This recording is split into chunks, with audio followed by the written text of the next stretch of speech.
Hi സുഹൃത്തുക്കളെ, എന്തൊക്കെയുണ്ട് വിശേഷങ്ങൾ? ഞാനിന്നിവിടെ തയ്യാറാക്കാൻ പോകുന്ന റെസിപ്പി എൻ്റെ മുത്തശ്ശിയൊക്കെ തയ്യാറാക്കുന്ന രസമാണ്. ആ റെസിപ്പി ഇനി എങ്ങനെ തയ്യാറാക്കുന്നുവെന്ന് നമുക്ക് നോക്കാം. നാടൻ രസത്തിന് ആവശ്യമായ സാധനങ്ങൾ: 7-8 ചെറിയുള്ളി, ആവശ്യത്തിന് മല്ലിയില, 2-3 കതിപ്പ് കരിയാപ്പില, ഒരു ചെറിയ കഷ്ണം ഇഞ്ചി, 5-6 വെളുത്തുള്ളി പൊളിച്ചത്, ഒരു നെല്ലിക്ക വലുപ്പത്തിൽ പുളി, ഒരു പച്ചമുളക്, 6-7 വറ്റൽമുളക്, ഹാഫ് തക്കാളി കട്ട് ചെയ്തത്, പുളിവെള്ളം പിഴിഞ്ഞെടുത്തതാണിത്. ഇഞ്ചി ചതച്ച് വെച്ചിരിക്കുന്നു, വെളുത്തുള്ളി ചതച്ച് വെച്ചിരിക്കുന്നു, പച്ചമുളക് കട്ട് ചെയ്ത് വെച്ചിരിക്കുന്നു, ഉള്ളിയും ഞാൻ ചെറുതായിട്ട് കട്ട് ചെയ്ത് വെച്ചിട്ടുണ്ട്. രസം തയ്യാറാക്കുന്നതിന് വേണ്ടി ചട്ടി ചൂടാക്കാൻ വെച്ചിട്ടുണ്ട്. ചൂടായ ചട്ടിയിലേക്ക് ആവശ്യത്തിന് വെളിച്ചെണ്ണ ഒഴിക്കാം. ചൂടായ എണ്ണയിലേക്ക് 1/4 ടീസ്പൂൺ കടുക് ഇടാം. 1/4 ടീസ്പൂൺ ഉലുവ കൂടി ഇടാം. ചട്ടി ആയതിനാൽ ഞാൻ ഫ്ലെയിം തീരെ കുറച്ചാണ് ഇട്ടിട്ടുള്ളത്. വറ്റൽമുളക് കൂടി മുറിച്ചിട്ട് കൊടുക്കാം. ചതച്ച് വെച്ച ഇഞ്ചി കൂടി ഇടാം. ചതച്ച് വെച്ച വെളുത്തുള്ളി കൂടി ഇട്ട് കൊടുക്കാം. ഇനി ഇതിലേക്ക് അരിഞ്ഞു വെച്ച ചെറിയുള്ളി കൂടി ചേർത്ത് കൊടുക്കാം.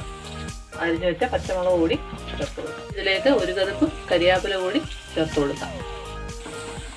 ഇത് ബ്രൗൺ കളറായി വന്നിട്ടുണ്ട്. ഇനി ഇതിലേക്ക് തക്കാളി കൂടി ചേർത്ത് കൊടുക്കാം. അതിലേക്ക് 1.5 ടീസ്പൂൺ മല്ലിപ്പൊടി ചേർക്കാം. ഒരു ടീസ്പൂൺ കാശ്മീരി മുളക് പൊടി, ഇത് 1/4 ടീസ്പൂൺ മഞ്ഞൾപ്പൊടി കൂടി ചേർത്ത് കൊടുക്കാം. ഇനി ഫ്ലെയിം ഓഫ് ചെയ്യാം, അല്ലെങ്കിൽ ഇത് കരിഞ്ഞു പോകും. തണുക്കാനായി അത് മാറ്റി വെക്കാം. ഇത് വന്നിട്ടുണ്ട്. ഇനി ഇതിലേക്ക് പുളിവെള്ളം കൂടി ഒഴിച്ചു കൊടുക്കാം.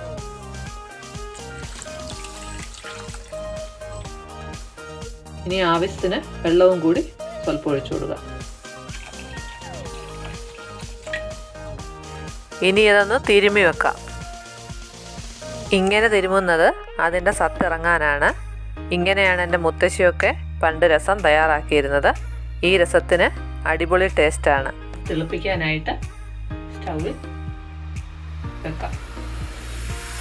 ഇതിലേക്ക് 1 ടേബിൾ സ്പൂൺ ഉപ്പ് ചേർക്കാം. ഇതിലേക്ക് 1/2 ടീസ്പൂൺ കായപ്പൊടി കൂടി ചേർത്ത് കൊടുക്കാം. ഇതിലേക്ക് 1/4 ടീസ്പൂൺ ഉലുവാപ്പൊടി കൂടി ചേർക്കാം. ഒരു കതിപ്പ് കരിയാപ്പില കൂടി ചേർത്ത് കൊടുക്കാം. പുളിയുടെ കാഠിന്യം അനുസരിച്ചാണ് ഉപ്പ് ചേർക്കേണ്ടത്.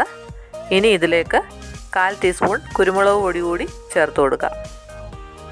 നമ്മുടെ നാടൻ രസം തിളച്ച് വന്നിട്ടുണ്ട്.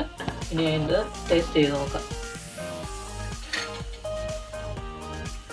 ആവശ്യത്തിന് ഉപ്പൊക്കെ ഉണ്ട്. ഇനി ഇതിലേക്ക് വെച്ചിരിക്കുന്ന മല്ലിയില കൂടി ചേർത്ത് കൊടുക്കാം. ആ മല്ലിയില കൂടി ചേർത്ത് കൊടുക്കാം. രസം തിളച്ച് വന്നിട്ടുണ്ട്. ഫ്ലെയിം ഇനി ഓഫ് ചെയ്യാം. കലത്തിലായതിനാൽ ഫ്ലെയിം ഓഫ് ചെയ്തിട്ടും തിളച്ചുകൊണ്ടിരിക്കുകയാണ്. ഈ റെസിപ്പി കണ്ടിട്ട് നിങ്ങളെല്ലാം ലൈക്ക് ചെയ്യുക, ഷെയർ ചെയ്യുക, കമൻറ്റ് ചെയ്യുക. എൻ്റെ ഈ വീഡിയോ പുതുതായിട്ട് കാണുന്നവരാണെങ്കിൽ എൻ്റെ ചാനൽ സബ്സ്ക്രൈബ് ചെയ്യുക. ഇനി അടുത്ത വീഡിയോ ഇടുന്നവരെ എല്ലാവർക്കും നന്ദി, നമസ്കാരം.